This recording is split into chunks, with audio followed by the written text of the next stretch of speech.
The chains bit into her wrists before she even understood what was happening. Alara opened her eyes to torchlight and the smell of wet stone. Rough hands had dragged her from her bed only an hour ago, and now she knelt on a cold slab of rock at the edge of the forest, her arms pulled behind a moss-covered pillar, iron links wound tight around her skin. The village of Kalemore stood behind her in the darkness, dozens of shapes holding torches, watching, whispering, waiting for the mountain to answer their offering. She had known something was wrong the moment the bell rang 3 times instead of once. 3 rings meant only one thing in Kalemore. It meant the choosing had come again, a full year early.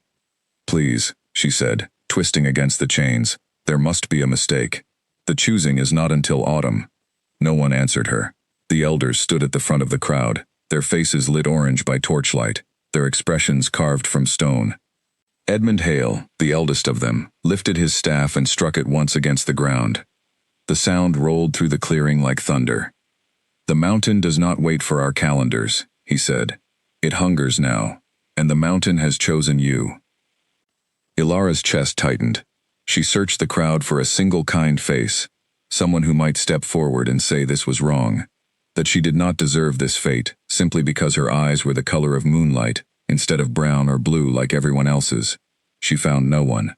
Even Nora, the baker's daughter who used to share bread with her as children, looked away and pulled her shawl tighter around her shoulders. "You cannot do this," Ilara said, her voice shaking now, not with fear alone, but with disbelief. "I have done nothing. I heal your children. I sat with your sick through the winter fever. Have you forgotten so quickly?" Margaret Wells, the only woman among the elders, stepped forward. Her eyes were not cruel, not exactly, but they held the tired resignation of someone who had made peace with a terrible bargain long ago.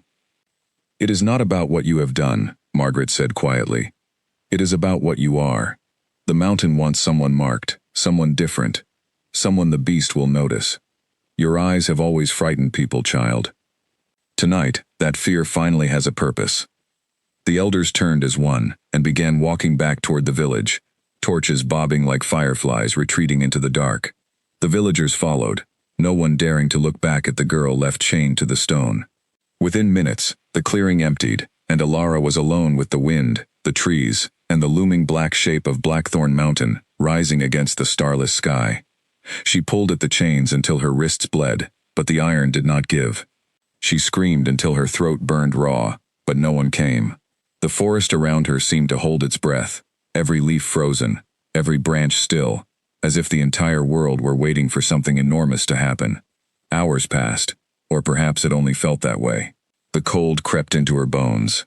She thought of her mother, who had died of fever when Ilara was only 7, and of her father, the village healer, who had taught her every plant, every remedy, every gentle word, to calm a frightened patient, before he too was taken by illness 3 winters ago. She thought of how alone she had always been in Kalemore, tolerated but never truly welcomed, and how that loneliness had led, in some strange and terrible way, to this exact moment, chained to a rock and waiting to be devoured by a legend. She did not believe in the old stories, not really. She had always assumed the beast of Blackthorn Mountain was nothing more than a tale told to frighten children into staying away from the cliffs, a convenient myth the elders used to control the village.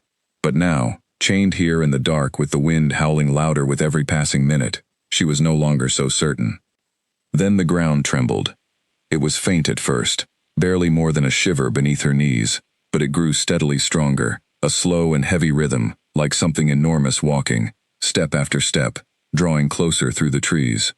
Ilara's breath caught in her chest. She strained against the chains again, not from any hope of escape now but from pure animal instinct, the same instinct that told every living creature to run when something far larger than itself approached. The trees at the edge of the clearing began to bend and part. A low growl rolled out of the darkness, deep enough that she felt it in her ribs before she heard it with her ears. Twin points of golden light appeared between the trunks, hovering at a terrible height, far too high to belong to any wolf or bear she had ever heard described. "Please," she whispered, though she was not sure who she was begging. "Please, not like this." The creature stepped into the clearing, and Ilara's mind went momentarily blank with terror. It stood taller than any man, taller than the doorway of the tallest house in Kalemore, covered in fur the color of storm clouds, streaked with silver, that seemed to catch what little moonlight slipped through the clouds above.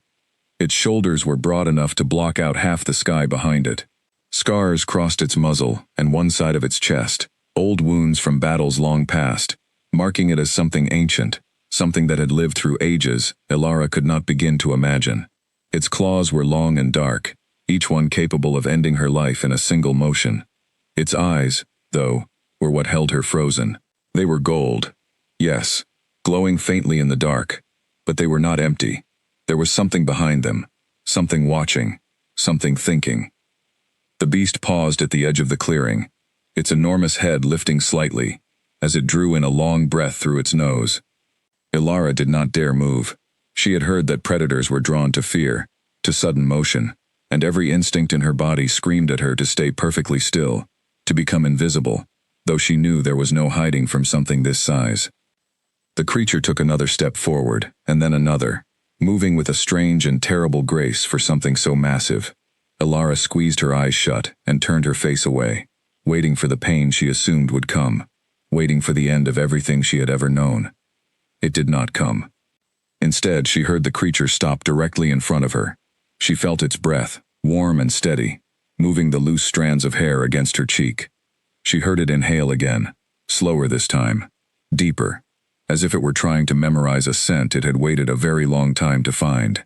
When she finally found the courage to open her eyes, she found the beast's enormous face only a few feet from her own, its golden eyes fixed on hers, with an intensity that made her chest ache in a way she did not understand. For a long moment, neither of them moved. Then, to her utter disbelief, the great head lowered. It was not the motion of a predator preparing to strike. It was slower than that, more deliberate, more solemn. The creature bent its front legs, lowering its massive body toward the ground, and bowed its head until its forehead nearly touched the stone at her feet. A sound rumbled from deep in its chest, low and resonant, almost like a sigh of relief after a long and exhausting search. Elara stared, unable to process what she was seeing. This was not the story the elders had told. This was not the hungry monster of legend, come to devour the village's yearly offering. This was something else entirely, something that knelt before her, as though she were the one holding power over it, not the other way around. A voice entered her mind then, not spoken aloud through any mouth, but formed somehow inside her own thoughts, ancient and low, carrying the weight of centuries. "My queen," the voice said. "You have finally returned to me." Elara's whole body went still. She looked around the clearing, certain someone else must be hiding among the trees, certain the words had come from somewhere else, anywhere else, because they could not possibly have come from the enormous creature kneeling before her. But there was no one. There was only the beast, its golden eyes still lifted to hers, waiting, patient, as though it had all the time in the world now that the search was finally over. "I do not understand," she said, her voice barely above a whisper. "What are you? What did you just say?" The beast lifted its head slightly, studying her, the way one might study a wound, to see how deeply it had healed. "You do not remember," it said, and there was something like sorrow woven through the words. "I feared as much. So many years have passed, so many lifetimes, but your blood remembers, even if your mind does not." Elara pulled weakly against her chains again, though the fight had mostly drained out of her, replaced by confusion so overwhelming it felt like a kind of vertigo. "My blood," she repeated. "I am no one. I am the healer's daughter. I mend broken bones and treat fevers. I am not whoever you think I am." "You are exactly who I think you are," the beast said, and for the first time, something that might have been the beginning of a smile touched the corners of its massive jaw, an expression so unnatural on such a fearsome face that it startled her more than the growling had. "Your eyes gave you away the moment I caught your scent on the wind. Silver, like moonlight caught in water. No ordinary human carries eyes like that. Only her bloodline does." "Whose bloodline?" The beast rose slowly to its full height again, though it kept its head lowered, careful, she realized, not to loom over her more than necessary. It reached out with one enormous clawed hand, and Elara flinched, certain this was the moment everything would change, the moment the gentleness would end. But the claw moved with impossible precision, hooking beneath the chain at her wrist and pulling, and with a groan of metal, the iron link snapped apart as easily as a dry twig. Her arm fell free, and she stared at it in disbelief, rubbing the raw skin where the chain had cut into her. "The Moon Queen," the beast said, freeing her other wrist with the same careful strength. "The woman who once stood beside my kind, not as prey, not as sacrifice, but as sovereign. She ruled these mountains and these forests long before your village existed, long before the elders who chained you here were even born. She was betrayed by those who feared what she and my kind had built together, and she was taken from this world far too soon." Ilara sat frozen, both wrists free now, chains hanging loose and useless around the pillar behind her. She should have run. Every rational part of her mind told her to run, to put as much distance between herself and this creature as her legs could carry her. And yet she did not move, because something in the beast's words had struck a chord deep inside her, a resonance she could not explain, like a bell rung in a room she had never entered, but somehow recognized the sound of. "That was hundreds of years ago," she said. "If it happened at all, it is a story, a legend. It cannot have anything to do with me. And yet here you are," the beast said gently, "chained beneath the mountain, marked with her eyes, and I knelt before you the instant I caught your scent, something I have not done in more centuries than you could count. Explain that away if you can, little healer." "I could not, and I have had far longer than you to try." Somewhere behind them, deep in the trees, a twig snapped. Ilara's head whipped toward the sound, and for a moment, real fear returned, sharper and more immediate than her confusion about queens and bloodlines. She thought of the elders, of Edmund Hale's staff and Margaret Wells's tired eyes, and she wondered whether they had crept back to watch her die, or whether word had already begun to spread that something impossible was happening in the clearing beneath Blackthorn Mountain. The beast's ears flattened, and a low growl rose in its throat, no longer directed at her but toward the darkness beyond the trees. "We are not alone," it said, "and I do not think your elders will be pleased by what they see tonight." Ilara pushed herself unsteadily to her feet, her legs weak from hours of kneeling, her wrists throbbing where the chains had cut her. She looked up at the enormous creature beside her, this beast that the entire village had told her would end her life within minutes of being chained to that stone, and found herself asking a question she never could have imagined asking only an hour before. "What is your name?" The golden eyes turned back to her, and something in them softened, though the growl toward the trees did not fully fade. "Kale," the beast said.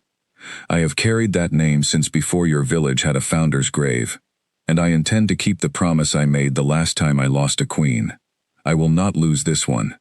More footsteps sounded in the darkness now, several sets, moving with the particular urgency of people who had come expecting to witness a death, and were beginning to suspect they might witness something far stranger instead. Torchlight flickered faintly between the trees, growing brighter, closer. "They are coming," Ilara said, her heart hammering. "Then let them come," Kale said, and he lowered his massive body slightly, angling himself between her and the approaching light, a wall of fur and muscle and ancient strength, standing guard over the girl he had waited lifetimes to find.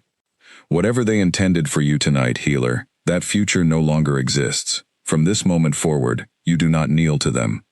If anyone kneels in this clearing again, it will not be you."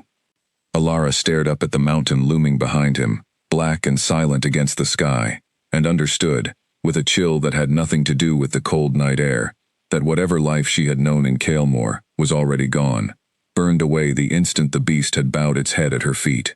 The torches drew closer through the trees, and she braced herself, unsure whether the next voice she heard would belong to a friend or an enemy, unsure whether anyone in her entire village could still be called either one. The wind shifted, carrying the scent of burning pitch and fear from the approaching crowd, and somewhere far above them, the first sliver of moon broke free from the clouds, spilling pale silver light across the clearing, across the chains lying broken on the stone, and across the girl who was beginning, in the space of a single impossible night, to wonder if everything she had ever believed about herself was about to change forever. The torches broke through the tree line a moment later, and Ilara counted 6 figures moving toward the clearing, led by a broad-shouldered man she recognized as Garrett Voss, one of the village's strongest hunters. Behind him came 2 younger men she knew only by sight, and behind them, unmistakable even at a distance, walked Edmund Hale, his staff striking the ground with each step, his face set in an expression of grim determination.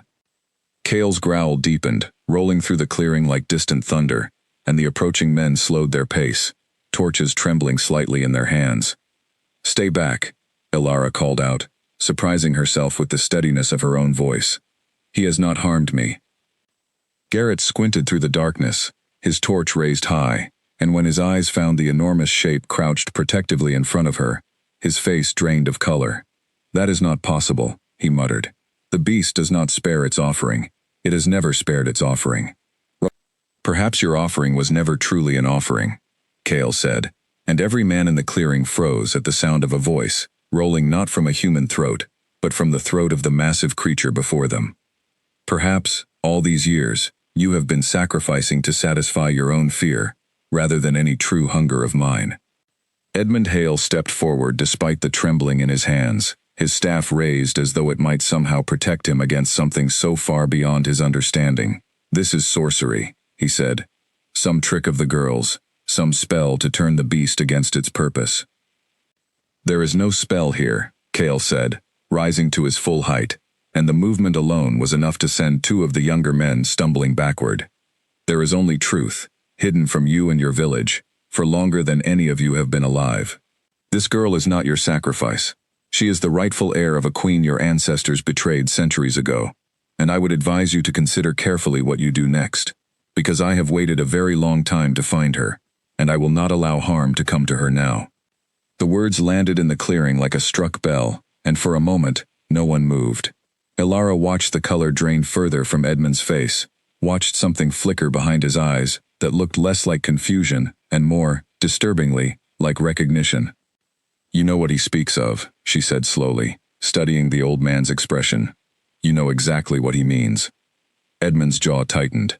"I know old stories," he said, "nothing more." "Stories do not make a man's hands shake the way yours are shaking now," Cale said quietly. Garrett lowered his torch slightly, glancing between the elder and the beast with growing uncertainty.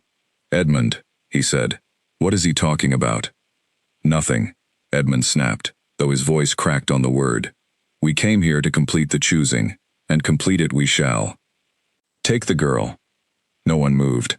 The younger men exchanged uneasy glances, none of them willing to step within reach of the enormous creature standing between them and Ilara, its shoulders squared, its golden eyes fixed on Edmund with an intensity that made even Ilara's skin prickle. "I would not test him if I were you," Ilara said, and she found, to her own surprise, that some small part of her almost pitied the fear on the men's faces, the same fear she had felt only hours ago, when she believed she was about to die. "He has not harmed anyone tonight. I would not want that to change because of a decision that is not truly his to make." Cale's head turned slightly toward her, and though his face was not built for human expressions, she thought she detected something like approval in the shift of his golden eyes. Edmund's grip on his staff tightened until his knuckles went pale. "You do not understand what you are protecting," he said to her, his voice low and urgent now, stripped of its earlier authority. "That creature has slept beneath this mountain for longer than Kalemore has existed. The peace we have kept with it, fragile as it is, has cost this village blood and silence for generations. You would undo all of that in a single night, because of words whispered into your mind by a beast you met an hour ago? I would undo nothing," Ilara said. "I would simply stop paying for peace, with lives that were never yours to spend." A long silence stretched across the clearing, broken only by the crackle of torches and the distant sigh of wind through the pines. Finally, Edmund lowered his staff, though the tension in his shoulders did not ease. "This is not finished," he said. "The village will not accept this. They fear what they do not understand, and they will not rest easy, knowing the beast walks free and unchained, whatever words it has spoken to you tonight." "Then perhaps it is time the village learned to understand," Cale said, "rather than fear." Edmund said nothing more. He turned and walked back toward the trees, his staff striking the ground with far less certainty than before, and after a moment's hesitation, the others followed him, casting uneasy glances over their shoulders as they retreated into the darkness. Garrett was the last to leave, and he lingered a moment longer than the rest, his eyes finding Ilara's across the clearing. "Be careful," he said quietly, and though his voice held none of the elder's hostility, it carried a warning all its own. Whatever is happening tonight, the village will not let it rest. Fear makes people do terrible things, Alara. You know that better than most. Then he too disappeared into the trees, and the torchlight faded, leaving Alara alone once more, with the ancient creature who had bowed before her and called her queen. She let out a breath she had not realized she was holding, and her legs, already weakened from hours of kneeling in chains, finally gave out beneath her. Kale moved with startling speed, catching her before she struck the ground, his massive form somehow gentle despite its size, lowering her carefully onto the soft moss at the base of the stone pillar. "You are exhausted," he said, and there was something almost tender in the low rumble of his voice now that the threat had passed. "And injured. Let me see your wrists." She held them out numbly, and he examined the raw, chain-scored skin, with a care that seemed impossible for claws so large and sharp. After a moment, he exhaled slowly, and she felt something warm pass between them, a faint tingling sensation that spread from her wrists up through her arms, and when she looked down again, the worst of the wounds had already begun to close. "How?" she started, but the question died in her throat, overwhelmed by everything else she wanted to ask. "There is much I need to explain to you," Kale said, settling down beside her, his enormous body curling protectively around the small clearing, as though to shield her from the rest of the world. "More than can be told in a single night, but you are safe here. For now. The mountain still holds secrets that belong to you, if you are willing to hear them." Alara looked up at the star-strewn sky, at the sliver of moon still visible between the parting clouds, and thought of everything she had believed about her life only hours before. She had been the healer's daughter, tolerated but never welcomed, marked by eyes that frightened her neighbors and burdened her with a loneliness she had never fully understood. Now she sat beside an ancient creature who called her queen, in a clearing where she had been meant to die, with a village behind her that no longer felt like home, and a mountain before her that suddenly felt like it might. "Tell me," she said quietly. "Tell me everything." And so, beneath the slowly clearing sky, with the broken chains still lying scattered across the stone, Kale began to speak of a woman who had ruled these lands long before Kael'mor existed, a woman with silver eyes and a gentle hand, who had bound herself to the ancient Lycans, not through fear or conquest, but through friendship, and who had been torn from the world by men who could not bear to see power shared instead of hoarded. He spoke of a betrayal so deep it had shattered packs and burned villages, of a promise made in the ashes of that betrayal, that one day her bloodline would return, and of centuries spent waiting, sleeping, searching every scent carried on the mountain wind, for the one that would finally match the memory he had carried since her death. Alara listened, and as the night deepened around them, she felt something shift inside her chest, something that had been silent and dormant for as long as she could remember, beginning, very quietly, to stir awake. Dawn came slowly over Blackthorn Mountain, gray light seeping through the trees, and turning the mist that clung to the clearing into thin curling ribbons. Alara had not slept, though her body ached with exhaustion, and Kale had not moved from her side through the entire night, his great head resting near her shoulder like a mountain that had decided, for reasons she still barely understood, to lower itself for her comfort. "You told me of a betrayal," she said as the first birds began calling in the branches above them, "but you have not told me how she died. If I am to believe I carry her blood, I want to know everything, even the parts that are difficult to hear." Kale was quiet for a long moment, and when he spoke again, his voice had lost some of its earlier warmth, replaced by something heavier, older, worn smooth by centuries of grief. "Her name was Isolde," he said. "She came to these mountains as a girl younger than you are now, fleeing a kingdom that wished to use her for reasons that had nothing to do with kindness. My pack found her half frozen in the snow, more dead than alive, and by every instinct we possessed, we should have left her there. A human alone in Lycan territory rarely survived the encounter, and fewer still were meant to be spared. But you spared her." "I spared her," Kale said, "because she did not run from us, even half frozen and terrified. She looked into my eyes, much as you did last night, and instead of screaming, she asked if we were as cold as she was."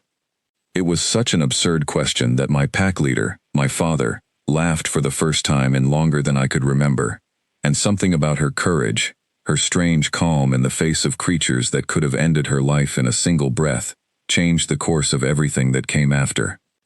Alara pulled her knees up to her chest, listening, the mist curling around her ankles like something alive. She lived among us for 3 winters, Kale continued. She learned our ways, and we learned to trust hers. She healed our wounded with plants and remedies, not unlike the ones you use now, and in return, we protected her from the men who still hunted for her, the ones who believed she carried something valuable inside her blood, a gift they wished to steal and control rather than honor. By the time the humans of the lower valleys discovered a woman living openly among the Lycans, ruling beside us, not as prisoner but as equal, she had already become something more than a guest. She had become our queen, chosen not by birthright, but by the trust of every pack for 100 miles. And that is what frightened them, Alara said softly, understanding beginning to dawn. That is precisely what frightened them, Kale agreed. A woman with power, who did not seek to dominate us, and Lycans, who did not seek to dominate her. The Valley Lords could not comprehend a partnership built on anything other than conquest, and they feared what such a partnership might grow into if left unchecked. So they gathered their armies, and they came to these mountains not to negotiate, but to destroy what they did not understand. Alara's chest tightened as she listened, imagining the woman in Kale's memory, standing perhaps in this very clearing, watching torches multiply along the ridgeline, the way she herself had watched them only hours before. They set fire to the lower dens first, Kale said, his voice growing rougher, and Alara realized this was a wound that had never fully healed, no matter how many centuries had passed since it was made. They knew we would defend our young before anything else, and while half our strength scattered to save the pups, the rest of their force moved on the summit, where Isolde kept her counsel. I was young then, barely more than a pup myself, and my father sent me to guard the western pass, certain the true attack would come from that direction. It did not. It came from the east, and by the time I understood my error and ran back toward the summit, the fighting was already over. He paused, and Alara reached out instinctively, laying her hand against the fur of his massive shoulder, an act of comfort that felt strange and natural all at once. She did not die easily, Kale said quietly, and she did not die alone. My father fell defending her, along with a dozen others of our pack, and when I finally reached the summit, there was nothing left to save, only ash, and silence, and the Valley Lords, standing triumphant over what they believed was the end of a threat they never truly understood. I am so sorry, Alara whispered. I made her a promise, as she lay dying, Kale continued, as though he had not heard her, lost now in a memory centuries old. She told me her line would not end there, that something of her would survive and return, and she asked only one thing of me before the light left her eyes. She asked me to wait, to watch, to find whoever carried her blood forward through the ages and protect them, so that what she and my pack had built together would not be lost forever, to the fear of men who could not see past their own small ambitions. And you have been waiting ever since. I have been waiting ever since, Kale confirmed. Centuries of searching, of catching a scent on the wind that seemed close but was never quite right, of watching human lifetimes rise and fall like waves against the mountain, while I remained, unchanging, bound to a promise I refused to break. There were times I nearly gave up hope. There were decades when I wondered if her line had simply ended somewhere along the way, lost to sickness or misfortune, or the 1,000 small tragedies that end so many human stories before they can finish. And then, last night, your village dragged you to that clearing, and the wind carried your scent to me before you had even finished screaming, and I knew, in an instant, that the promise I made centuries ago was finally, impossibly, about to be kept. Alara sat in silence for a long moment, absorbing everything he had told her. The story felt too large for her to hold all at once, too heavy with grief and history and impossible weight, and yet some part of her, deep and quiet, recognized every word as true, the way one recognizes a familiar melody, even after years of not hearing it. Why did my family never tell me any of this? She asked finally. If I truly carry this bloodline, surely someone would have known. My father was the village healer. He would have noticed something as significant as this. Perhaps he did not know, Kale said. Bloodlines fade and scatter across generations. It is entirely possible your ancestors fled far from these mountains after Isolde's death, settling in distant villages, marrying into families who never suspected what slept quietly in their blood. The eyes are the only certain mark, and eyes like yours are rare enough that they can pass unnoticed for generations, mistaken for simple oddity rather than inheritance, especially in a village eager to explain away anything it does not understand as misfortune rather than legacy. The elders, Ilara said slowly, a cold suspicion forming in her mind. Edmund knew something last night. I saw it in his face. He said he knew old stories, but it was more than that. Cale's ears flattened, and a low sound rumbled in his chest that was not quite a growl, but carried the same warning weight. I noticed it as well, he said. It would not surprise me if the elders of your village know a great deal more about the choosing than they have ever admitted, and a great deal more about why it exists at all than simple fear of a hungry beast. Before Ilara could respond, a sharp crack echoed through the trees to the south, followed by the unmistakable sound of raised voices carried faintly on the wind. Cale's head snapped toward the sound, his golden eyes narrowing. They have not given up, he said. I suspect your elder has spent the morning convincing the rest of the village that last night's mercy was some trick, some danger they cannot afford to ignore. Ilara rose to her feet, her legs steadier now than they had been hours ago, strengthened perhaps by the strange warmth Cale's healing had left behind. What do we do? We do not wait here for them to decide our fate, Cale said, rising alongside her, his shadow stretching long and dark across the mist-covered clearing. There is a place deeper in the mountain, a shrine that has stood since before your village had a name, hidden from human eyes for longer than any living memory. If there is any proof left of what Isolde was, of what you are, it will be there, and it will be far safer to discover that proof away from torches and frightened men who have already shown they are willing to act before they understand. Ilara glanced back toward the village, invisible now beyond the trees but present nonetheless, a weight pressing against her chest even from a distance. She thought of the home she had grown up in, small and simple, filled with the dried herbs and worn medical texts her father had left behind. She thought of Nora, who had once shared bread with her, and now could not meet her eyes. She thought of Garrett's quiet warning as he disappeared into the trees, and Edmund's trembling hands, and Margaret's tired resignation, and she understood, with a clarity that felt both frightening and freeing, that whatever life she returned to now would never again resemble the one she had lost. Then take me there, she said. Show me what I am. Cale lowered his body slightly, an unmistakable invitation, and though every instinct screamed against the idea of climbing onto the back of a creature large enough to end her life in an instant, Ilara found herself moving forward, gripping the thick fur along his shoulders, settling herself as securely as she could manage. Hold on, Cale said, and there was something in his voice now that almost sounded like anticipation. The sound of a promise, centuries in the making, finally beginning to unfold. The path ahead is steep, and the mountain does not give up its secrets easily. But you have already survived more tonight than most humans survive in a lifetime, my queen. I do not doubt you will survive this as well. With that, he rose to his full height and turned toward the deeper darkness of the forest, away from the voices still calling faintly through the trees behind them, and began to run, carrying Ilara up the slopes of Blackthorn Mountain, toward secrets that had waited centuries for her return, while behind them, unseen and unheard, the village of Kalemore continued gathering its torches, its fear, and its determination not to let the night's strange mercy stand unchallenged. The climb up Blackthorn Mountain felt like moving through a different world entirely. Ilara had lived her whole life in the shadow of these peaks, yet she had never truly seen them, not like this, not from the back of a creature who moved through the steep terrain, as though gravity held little claim over him. Trees blurred past in shades of green and gray, and the mist thickened the higher they climbed, wrapping around ancient boulders and twisted roots that seemed to belong to a forest far older than the one surrounding Kalemore.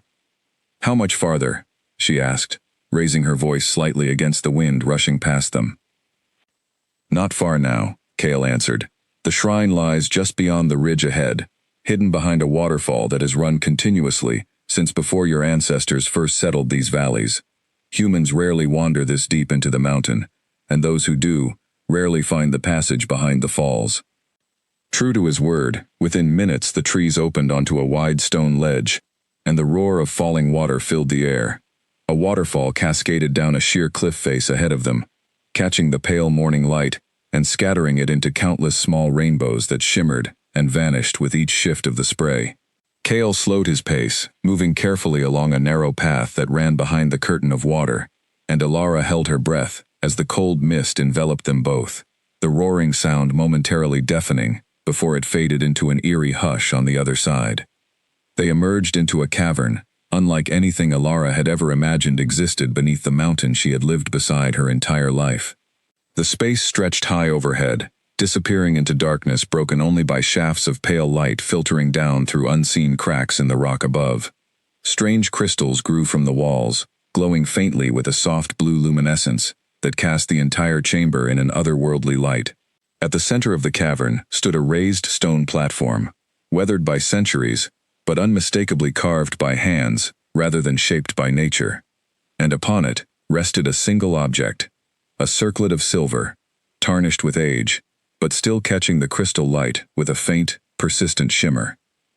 "This is it," Cale said quietly, lowering himself so Alara could climb down from his back. "The shrine of the Moon Queen. I have not set foot here in longer than I can remember.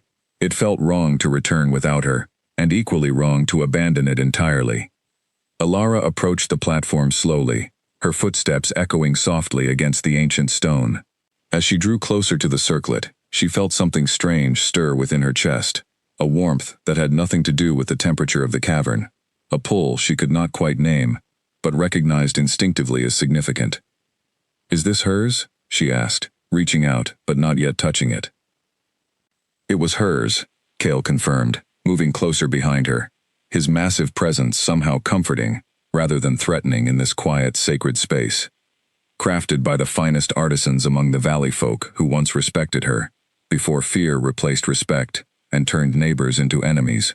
She wore it the day she was crowned by both human and Lycan alike, the first and only time such a union of leadership has ever occurred in these lands. Alara's fingers hovered above the silver, trembling slightly. "What happens if I touch it?" "I do not know," Cale admitted. "No one has touched it since the day it was recovered from the ashes of the summit and brought here for safekeeping. But if you truly carry her blood, I suspect you already know, somewhere inside yourself, that you are meant to." Alara closed her eyes for a moment, steadying her breath, and then let her fingers close around the cold metal. The world seemed to tilt. Images flooded through her mind, faster than she could fully process. Fragments of memory that were not her own and yet felt intimately, undeniably familiar. She saw a woman with silver eyes standing at the edge of a cliff, wind pulling at dark hair.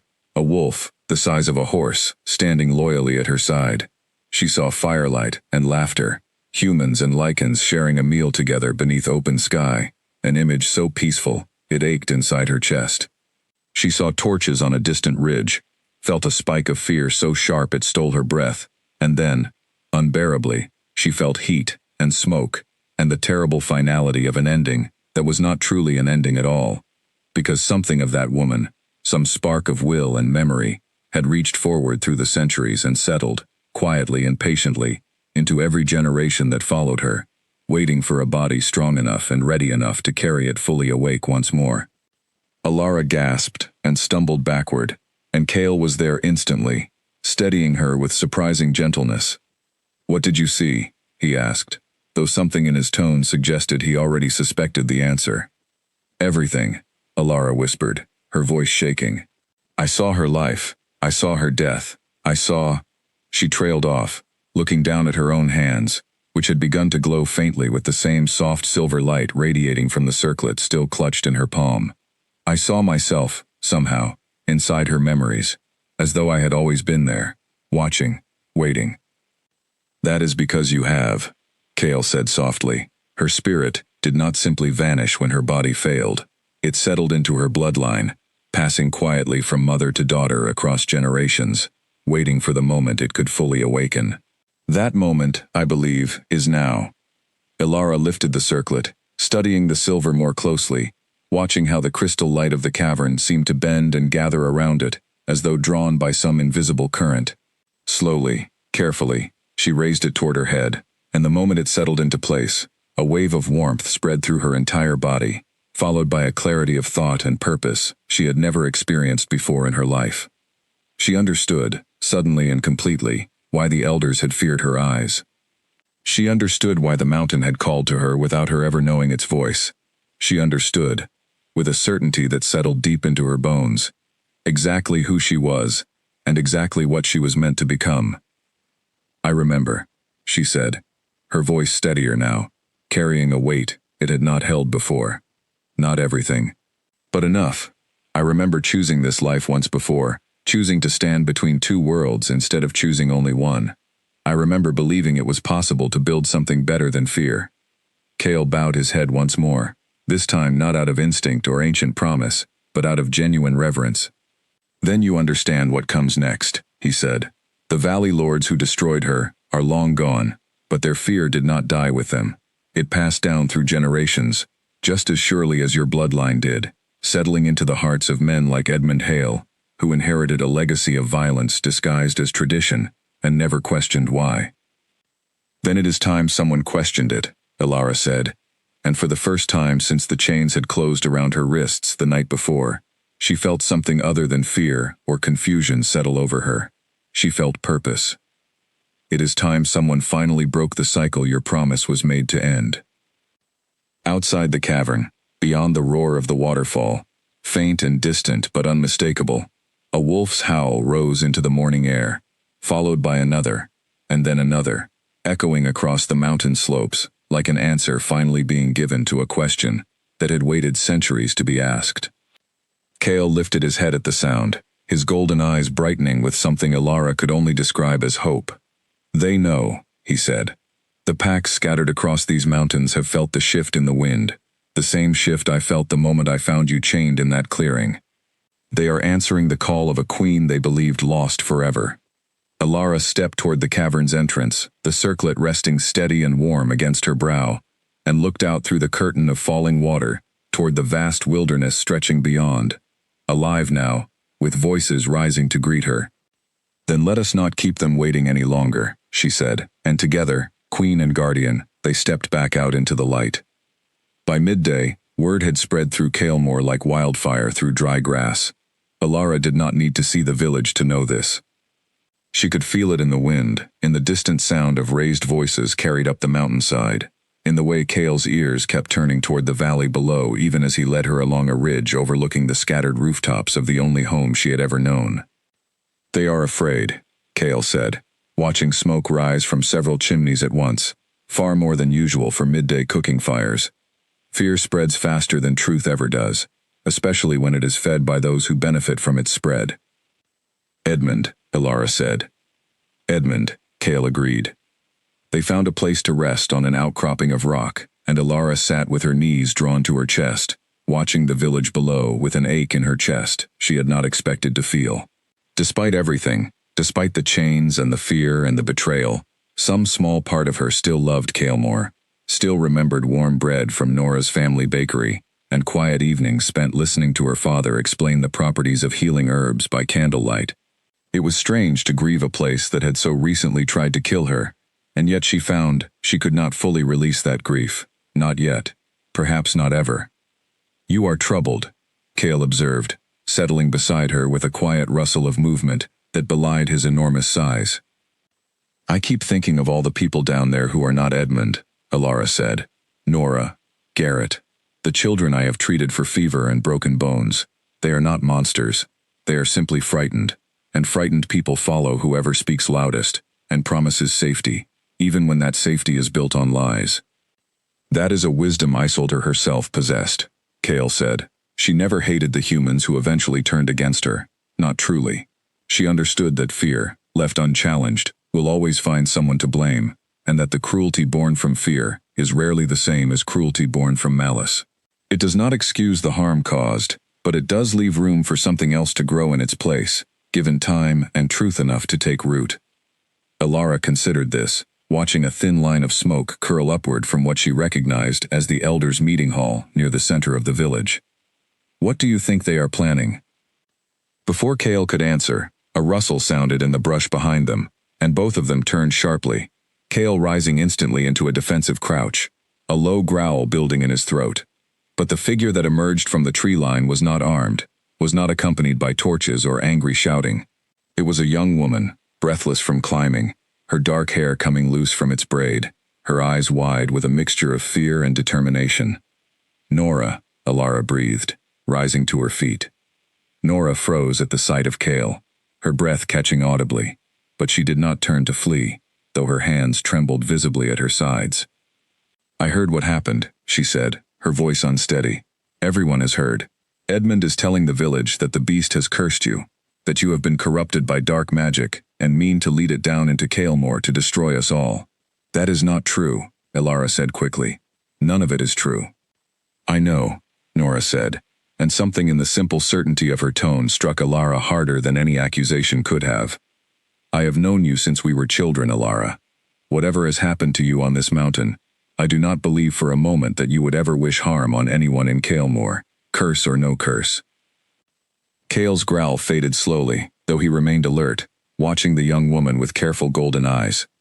"Why did you come here?" Alara asked. "It is dangerous. If anyone saw you leave the village—" "No one saw me," Nora said.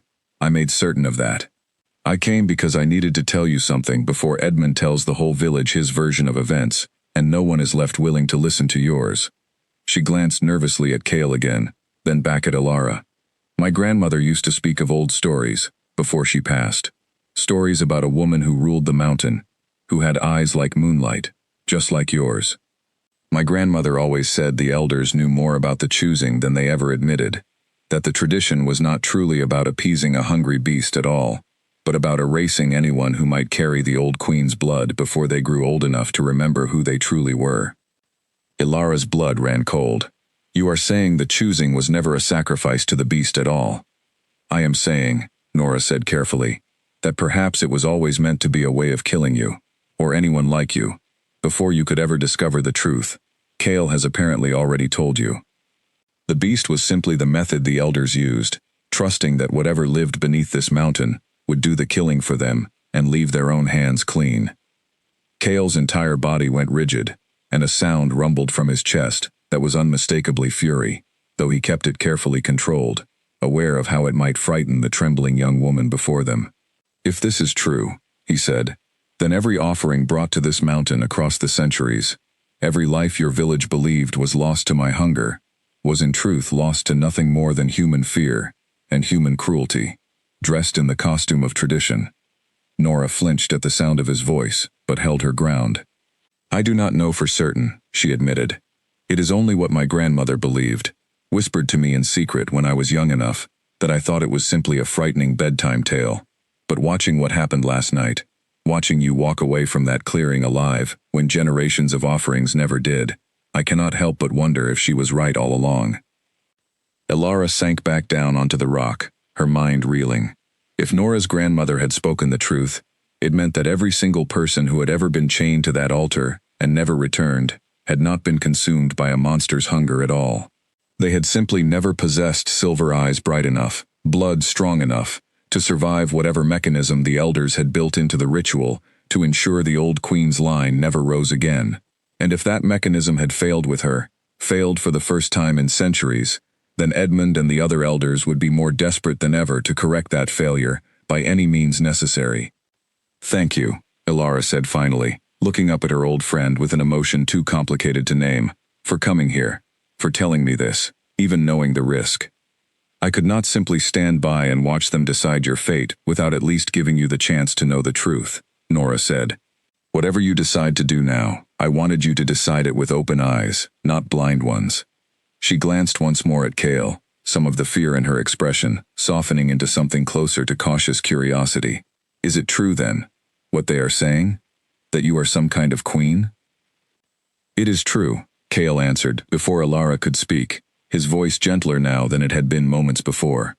"And she will need allies among her own people if she is to reclaim what was stolen from her bloodline without repeating the violence that stole it in the first place."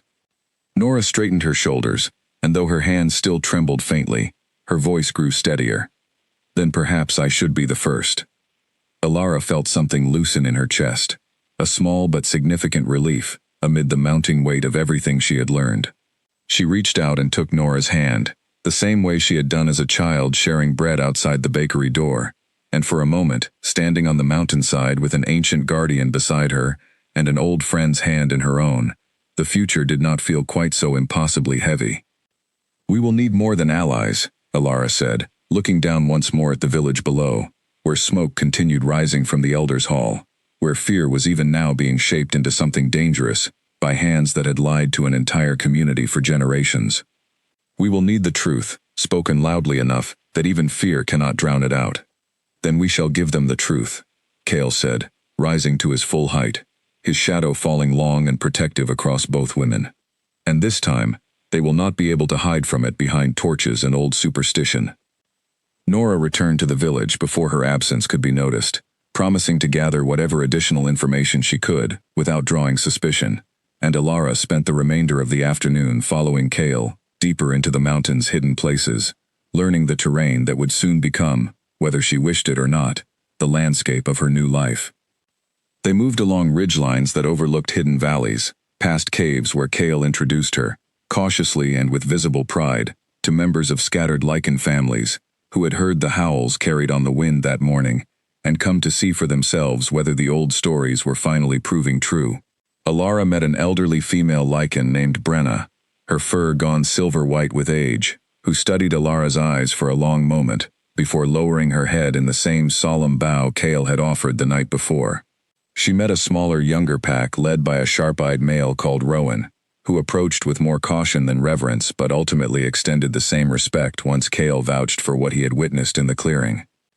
By evening, word of the Queen's return had spread across the mountain nearly as quickly as fear had spread through the village below, and Alara found herself standing at the mouth of a large cave as pack after pack arrived, drawn by howls that carried a message no words could have delivered so completely. She counted at least 30 Lycans gathered before the light faded entirely, their golden eyes reflecting the last rays of sunset, all of them watching her, with an intensity that made her chest tighten with the enormity of what was happening. "I do not know what to say to them," she admitted quietly to Kale, as the gathered Lycans settled into rows before her, patient and expectant. "You do not need grand words," Kale said. "Isolde never relied on speeches to earn loyalty. She earned it through honesty, through showing that she valued their lives as much as her own. Simply tell them the truth of what you know, and what you intend to do with it." Alara took a steadying breath and stepped forward, feeling impossibly small before so many ancient and powerful creatures, and yet, strangely, not afraid. "I do not remember all of what I am," she began, her voice carrying clearly across the quiet clearing. "Until last night, I believed myself nothing more than a healer's daughter, marked by eyes that frightened my neighbors and burdened me with a loneliness I never understood. I did not know I carried the blood of a queen who once stood where I stand now, who built something between your people and mine that was destroyed by fear and greed centuries before I was born." She paused, looking out over the gathered faces, human features somehow visible beneath fur and fang, ancient wisdom, held in eyes so unlike her own and yet, in this moment, feeling entirely familiar. "I cannot promise I will be the leader she was," Alara continued. "I am still learning what that even means. But I can promise that I will not let her sacrifice, or the sacrifices of everyone who has died beneath this mountain, believing they were feeding a hungry beast, rather than dying to protect a secret, be forgotten or repeated. Whatever fear built between our peoples, I intend to spend whatever strength I have tearing it down." A murmur rolled through the gathered Lycans, not quite words but something close to agreement, and one by one, they began to lower their heads, a wave of solemn respect spreading outward from where Brenna knelt at the front of the gathering. Alara felt tears prick at her eyes, overwhelmed by the weight of a trust she had done nothing yet to earn, beyond simply existing, beyond carrying blood she had not chosen, and eyes she had spent her whole life wishing were different. "They believe in what you might become," Kale said quietly beside her, "before you have even had the chance to become it. That is the nature of hope, Alara. It rarely waits for proof." As night fully settled over the mountain, fires were lit, not the frightened torches of Kalemore but warm, deliberate flames meant for comfort and gathering, and for the first time since the chains had closed around her wrists, Alara allowed herself to simply exist among others, without fear pressing against every corner of her thoughts. She listened to stories from Brenna about the years before Isolde's death, tales of shared meals and laughter between human and Lycan children who had grown up together, without ever learning to fear one another. She listened to Rowan speak more cautiously of the years after the betrayal, of packs that had scattered and hidden, teaching their young to avoid human settlements entirely, passing down suspicion the same way Kael'mor had passed down fear. "It does not have to remain this way," Elara said to him as the fire burned low. "What was broken can be rebuilt, if both sides are willing to try." Rowan studied her for a long moment, his expression unreadable in the flickering light. "You speak with confidence for someone who discovered her own bloodline only a day ago," he said, though there was no hostility in the observation, only genuine curiosity. "Perhaps that is exactly why I can speak with confidence," Elara replied.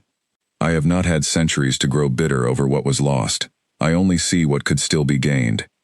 A distant sound interrupted the quiet moment, a single sharp horn blast echoing up from the direction of Kael'mor, followed a moment later by a second, and a third.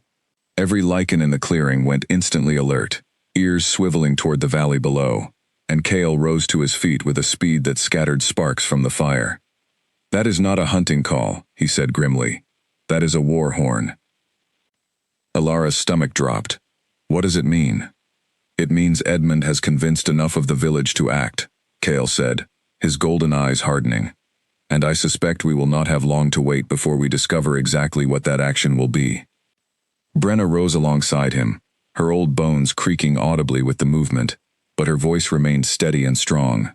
"Whatever comes, Queen, know that the packs gathered here tonight will not abandon you to face it alone. We have waited too long for this moment to lose you, before you have even begun."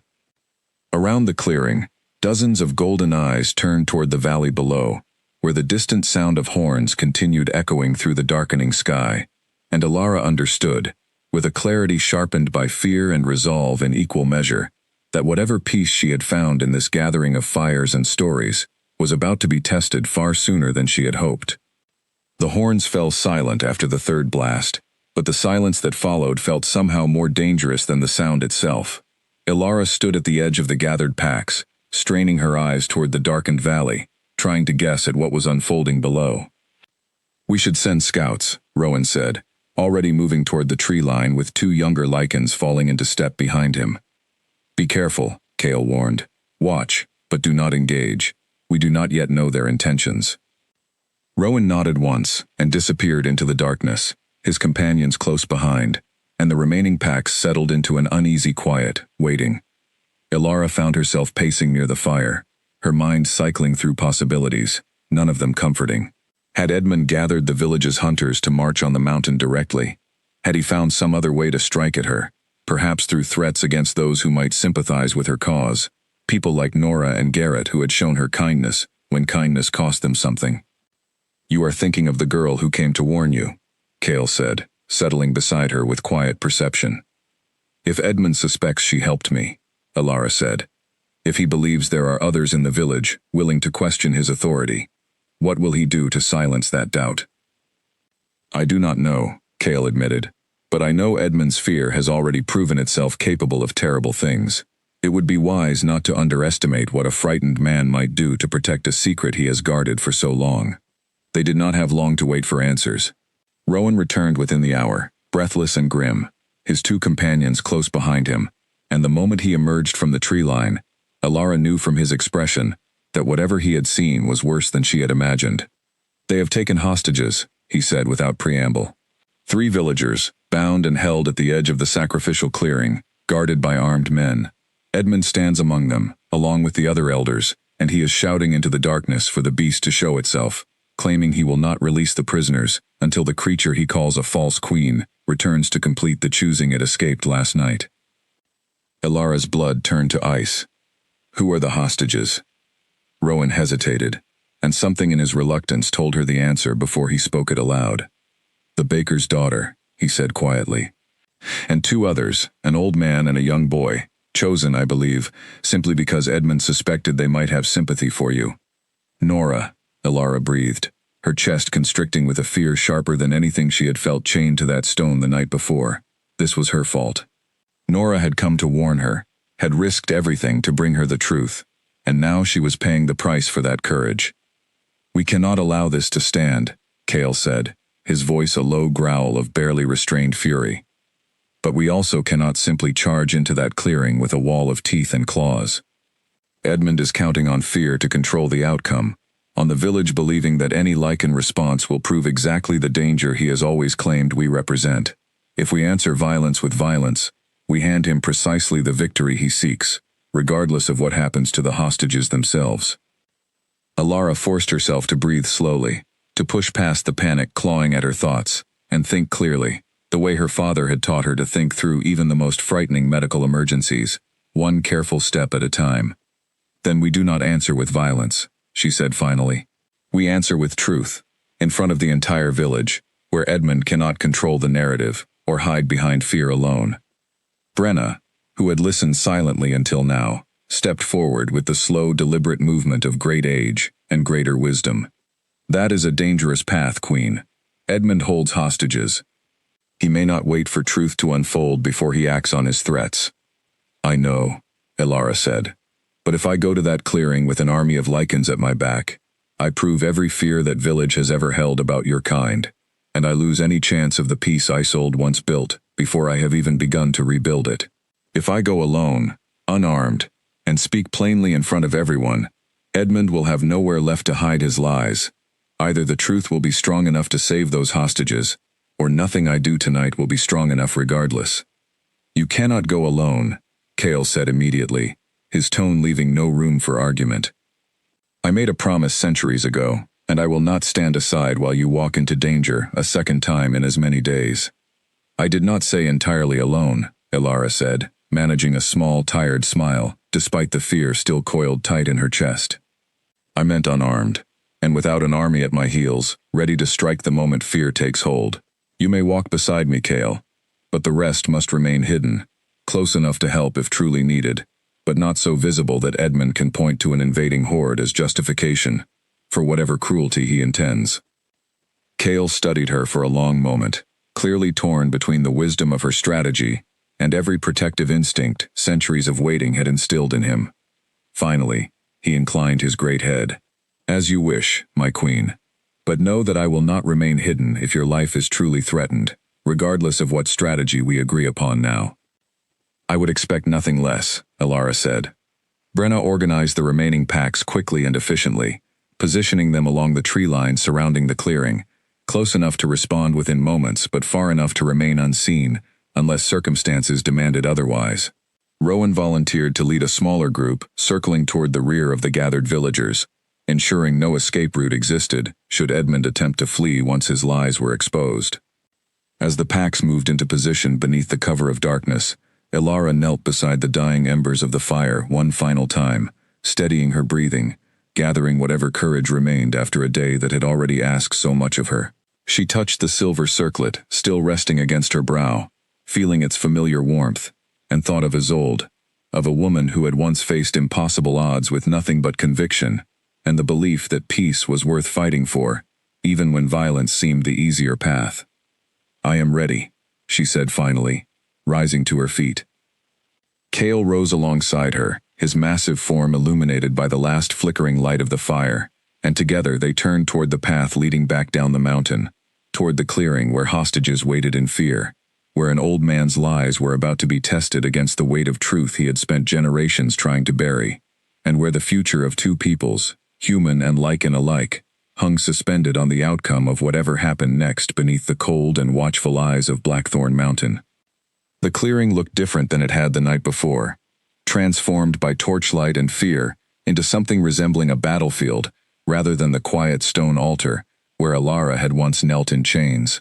Nearly the entire village had gathered, drawn by Edmund's horns and whatever explanation he had offered for the sudden crisis, and at the center of it all stood the three hostages, bound and kneeling, exactly where Alara herself had knelt only a day before.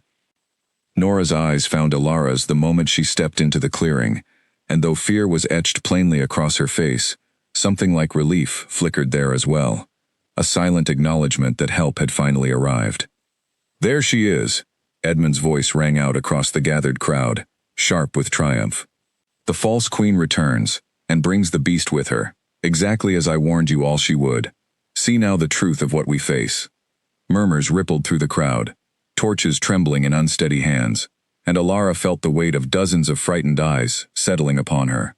She kept her expression calm, drawing on every ounce of composure she had learned tending to frightened patients over the years, and stepped further into the clearing, Kale moving silently beside her. "Release them, Edmund," she said, her voice carrying clearly, despite the pounding of her own heart. "They have done nothing wrong, except show kindness to someone you have decided to fear. They have conspired against the safety of this village," Edmund shot back, though Alara noticed his hands trembling slightly on his staff, betraying an uncertainty his voice did not carry. "As have you, the moment you allied yourself with the very creature our ancestors sacrificed everything to keep contained." "Contained," Alara repeated, letting the word hang in the air. "Is that truly what the choosing has always been about? Containing a beast? Or has it been about something else entirely? Something you have hidden from this village for generations?" A ripple of confusion passed through the crowd, and Edmund's expression tightened. "I do not know what lies the beast has fed you, girl, but do not mistake desperation for truth." "Then tell them," Alara said, turning to address the crowd directly now, her voice growing stronger with each word. "Tell them why every person chosen for the choosing across the centuries has shared one particular trait. Tell them why the mark that dooms someone to sacrifice has always, without exception, been unusual eyes, silver like moonlight, passed down through bloodlines the elders have spent generations pretending not to track." Edmund's face drained of color, and around him, several of the other elders exchanged uneasy glances, their expressions no longer carrying the same confidence they had shown when they first dragged Alara to this clearing. "She speaks nonsense," Edmund said, but his voice had lost its earlier conviction. "Superstition twisted by whatever creature has clouded her mind." "Is it superstition, Margaret?" Alara asked, turning her attention to the elder woman standing slightly apart from the others, her face pale in the torchlight.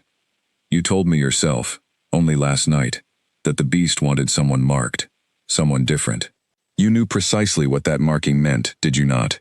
You simply allowed the village to believe it was random misfortune, rather than deliberate targeting." Margaret's composure cracked visibly, her eyes darting toward Edmund, and then back to Alara, torn between loyalty to the secrets she had kept for years, and the weight of a truth no longer willing to remain buried. "It is true," she said finally, her voice barely audible above the crackling torches, but carrying nonetheless in the sudden, stunned silence of the crowd. "The choosing was never truly about appeasing a hungry beast. It was designed generations ago, by elders who feared the return of a bloodline that once threatened their control over these lands. Anyone born with those eyes was to be offered to the mountain, in hopes that whatever waited there would end the threat before it could ever fully awaken." Gasps rippled through the crowd, and Edmund rounded on Margaret with fury contorting his features. "You would betray generations of careful tradition, based on the ravings of a girl who has clearly been enchanted."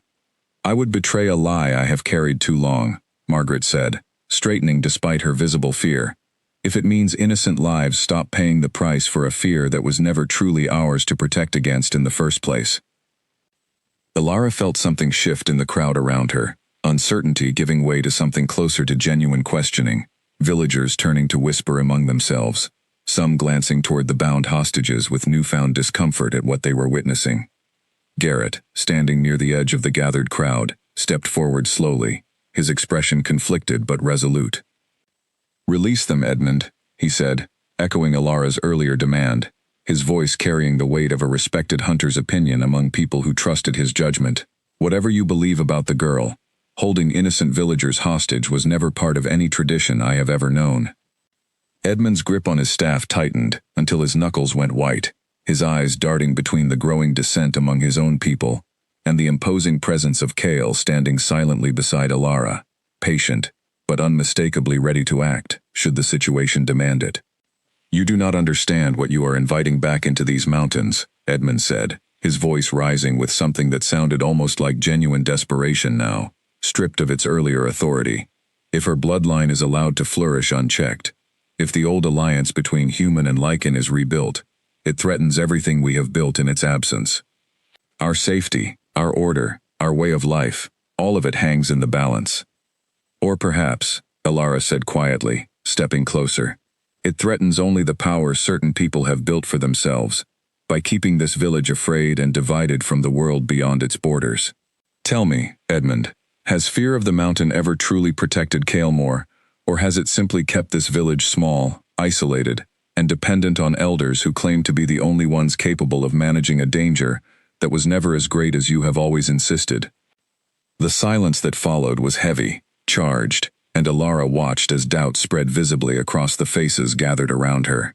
Years of accepted tradition crumbling beneath questions that had clearly never been asked so directly before.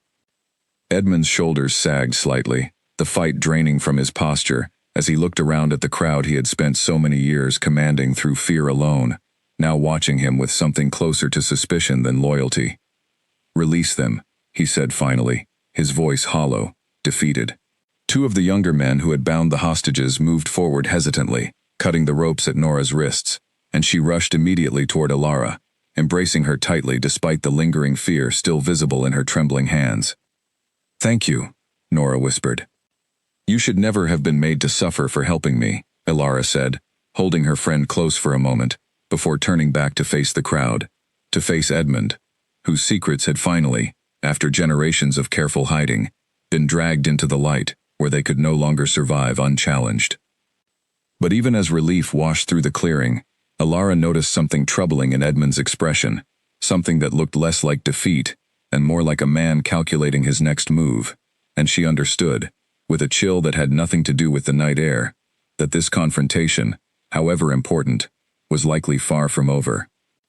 The crowd remained gathered long after the hostages were freed, uncertain whether to disperse or wait for some final resolution to a night that had already upended everything they believed about their village and its history. Alara stood at the center of it all, Kael steady beside her, Nora close at her side, and watched as Edmund retreated toward the edge of the clearing, whispering urgently with two of the other elders whose names she did not know well. "He is not finished," Kael murmured, low enough that only she could hear. "A man who has built his entire authority on a lie does not surrender that authority so easily, even when the lie has been exposed."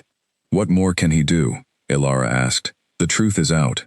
The village has heard it." "The truth is out," Kael agreed. "But truth alone does not always defeat fear. Edmund understands that better than anyone. He has spent his life wielding fear as a tool, and I do not believe he will abandon that tool simply because tonight did not unfold as he planned." His warning proved prophetic within minutes. Edmund straightened from his hushed conversation and turned back to face the crowd, his expression composed once more, though something colder and more calculating had replaced his earlier bluster. "Perhaps Margaret speaks some truth," he said, his voice carrying a practiced reasonableness that made Alara's skin prickle with unease. "Perhaps the choosing was designed with more purpose than simple sacrifice. But ask yourselves this, good people of Kael'mor. If this girl truly carries the blood of a queen who once ruled these mountains, what does that mean for your own authority over your own lives? Queens do not ask permission. Queens do not answer to councils or traditions built by common folk. If she claims her birthright fully, what protection remains for any of you against her will, or against the will of the creatures now gathering at her call?" A fresh ripple of unease passed through the crowd, and Alara felt the fragile trust she had begun building start to waver beneath Edmund's carefully chosen words. He was clever, she realized, far more clever than she had given him credit for. He could not deny the truth any longer, so instead, he was reshaping it, twisting her identity from victim into threat with practiced ease. "That is not who I am," she said firmly, stepping forward before the doubt could take deeper root.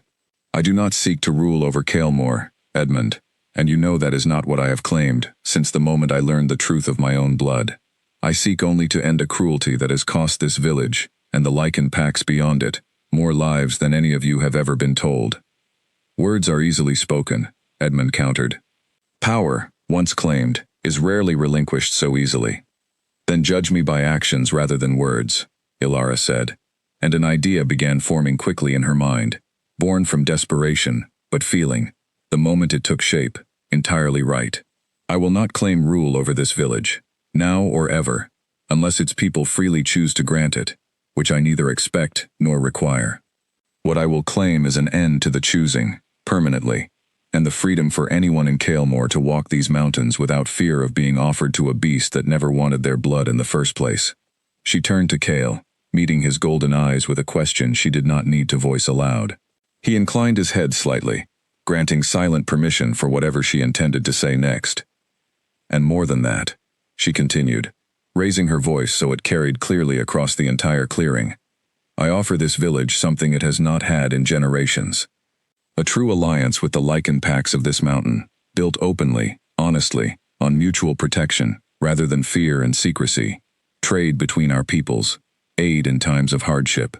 A future where neither side needs to sacrifice anything to the other, simply to survive.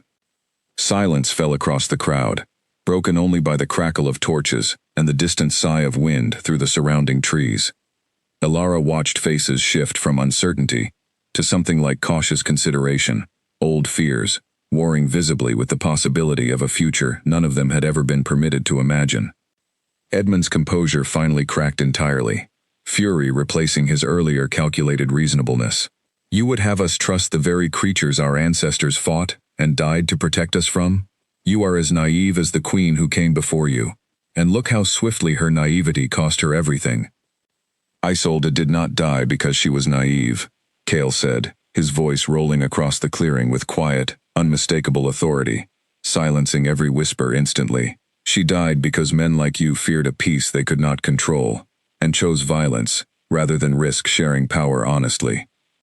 That fear did not protect this village then, and it has not protected it since. It has only ensured that generations of innocent lives were spent maintaining a lie, built to hide your own ancestors' guilt. Edmund had no response to that, his mouth working silently for a moment, before closing into a thin, bitter line. Around him, the crowd's attention shifted, and Elara watched as Garrett stepped forward once more, his voice steady and clear. I have hunted these mountains my entire life, he said. I have heard the howls at night, and always believed they signaled danger. But last night, I watched a beast kneel before a girl I have known since childhood, and tonight, I have watched that same beast speak with more honesty than our own elders have offered us in years. I do not know what the future holds if we accept what Elara offers, but I know what the past has cost us following Edmund's version of tradition, and I am no longer certain that cost was ever truly necessary. Murmurs of agreement rose from several corners of the crowd, quiet at first, then growing steadily louder, and Elara felt something shift in the very air of the clearing, a tide turning slowly, but unmistakably away from the fear Edmund had spent his life cultivating, and toward something new, something uncertain, but hopeful. This is madness, Edmund said, but his voice had lost its earlier command entirely, reduced now to little more than a frightened old man's protest against a future rapidly moving beyond his control. You would abandon generations of careful protection, based on one night's theatrics? We would choose to stop being ruled by fear, Margaret said quietly, stepping to stand beside Elara now, an unmistakable declaration of where her loyalty had finally settled, which is perhaps the bravest thing this village has done in longer than I care to remember. Edmund looked around at the crowd, at faces that no longer regarded him with the same unquestioning deference they once had, and something in his posture finally broke, the last of his authority crumbling visibly beneath the weight of truths, too long buried, finally breaking free into open air. Without another word, he turned and walked away from the clearing, alone, his staff striking the ground with none of its earlier certainty, disappearing into the darkness beyond the torchlight, while the village he had ruled through fear for so long watched him go in silence. Elara let out a slow breath, the tension of the confrontation finally beginning to ease from her shoulders, and turned to find Nora watching her with an expression of quiet, proud amazement. You did it, Nora said softly. We did it, Elara corrected, glancing toward Kale, toward Margaret, toward Garrett, and the dozens of villagers who had chosen, in this single extraordinary night, to question everything they had once accepted without doubt. This is only the beginning, though. Trust like this is not rebuilt in a single evening. No, Kale agreed, settling beside her with a low, contented rumble that felt entirely different from the growls of warning he had offered the night before. But it begins with exactly what happened here tonight. Honest words, spoken plainly, in front of those brave enough to listen. Above them, the clouds finally parted fully, revealing a sky brilliant with stars, and the sliver of moon that had watched over Ilara's chains the night before now watched over something entirely different. A village and a mountain, beginning, cautiously and uncertainly, to imagine a future neither had dared hope for in generations. The weeks that followed unfolded slower and gentler than the storm of that single extraordinary night, and Ilara found herself grateful for the change of pace, for time enough to breathe and adjust to a life that had transformed so completely in so short a span. Edmund did not return to Kaelmore, choosing instead, according to the few who claimed to have seen him, to leave the valley entirely rather than remain in a village that no longer bent to his authority. Margaret took his place among the elders, and under her guidance, the council began the slow, careful work of dismantling generations of tradition built on fear, replacing it piece by piece with something new. The choosing was formally ended within the first month, announced during a gathering in the village square that drew nearly every resident of Kaelmore, curious and hopeful in equal measure. Ilara stood before them, no longer chained but standing freely, Kael at her side, as he had been every day since that first impossible night, and watched relief spread across faces that had spent generations fearing a tradition none of them had ever truly understood. Trade began slowly between the village and the scattered Lycan packs, small exchanges at first, herbs and remedies from Kaelmore traded for furs, and knowledge of the mountain's more dangerous paths, each small transaction chipping away at years of accumulated fear on both sides. Rowan, still cautious but increasingly curious about the humans he had spent his life avoiding, became an unlikely visitor to the village market, drawing stares at first, that gradually softened into simple curiosity, and eventually, for a few brave children, something like friendship. Nora remained close throughout it all, her friendship with Ilara deepening now that the walls of fear and silence that had once stood between them had finally crumbled. Garrett, too, proved himself a steady and thoughtful ally, using his standing among the village hunters to smooth the edges of unfamiliarity between two peoples learning, slowly, how to trust one another again. Ilara spent much of her time in those early weeks, continuing her work as a healer, treating the same fevers and broken bones she always had, but now occasionally treating injured Lycans as well, learning their particular anatomy, with the same careful curiosity her father had once taught her to bring to every new challenge. She found, to her quiet delight, that the skills passed down from her human father blended surprisingly well with the instincts stirring awake within her, from a bloodline centuries older than she had ever imagined possessing. In the evenings, she often climbed to the hidden shrine behind the waterfall, sometimes alone, sometimes with Kael beside her, sitting quietly among the glowing crystals and allowing herself to simply exist within the weight of everything she had inherited. The silver circlet remained with her always now, a symbol not of the power she held over others, but of the responsibility she carried to ensure that power was never again wielded through fear or secrecy. "Do you think she would be proud?"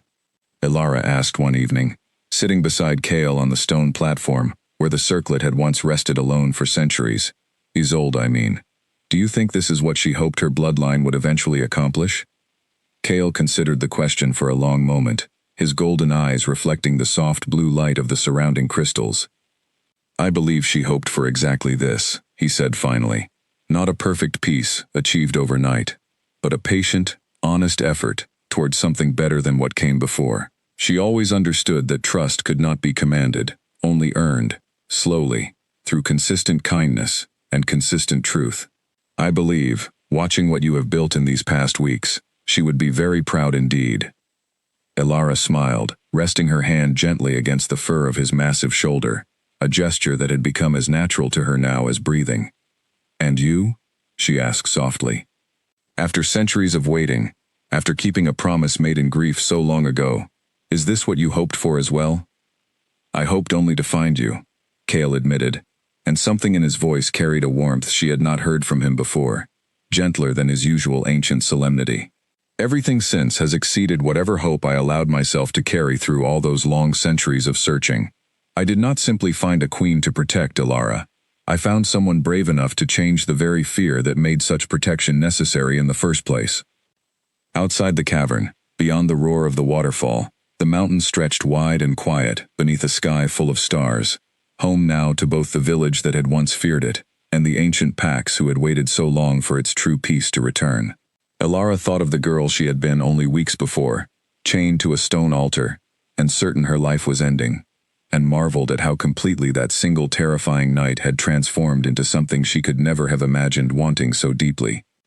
She rose slowly, moving to the mouth of the cavern, looking out across the moonlit valley, where Kael'mor's lights flickered warm and steady in the distance, no longer a place of fear, but a place slowly, carefully, becoming home again, in a way it never quite had been before. There is still so much work ahead, she said, more to herself than to Kael, though she knew he heard every word. There is, Kael agreed, moving to stand beside her, his presence as steady and constant as the mountain itself. But you do not walk that path alone, my queen. You never will again. Elara reached up and touched the silver circlet resting against her brow, feeling its familiar warmth, feeling the quiet strength of a bloodline that had waited centuries to rise again, not through conquest or fear, but through patience, honesty, and the simple, stubborn belief that peace was always worth building, no matter how long the wait or how difficult the path. Below them, the valley slept peacefully beneath the watchful light of the moon, and somewhere in the darkness between the trees, faint and distant but unmistakably present, a wolf's howl rose into the night, not in warning this time, but in welcome, greeting a future that Kael'mor and the mountain beyond it were only just beginning, together, to imagine.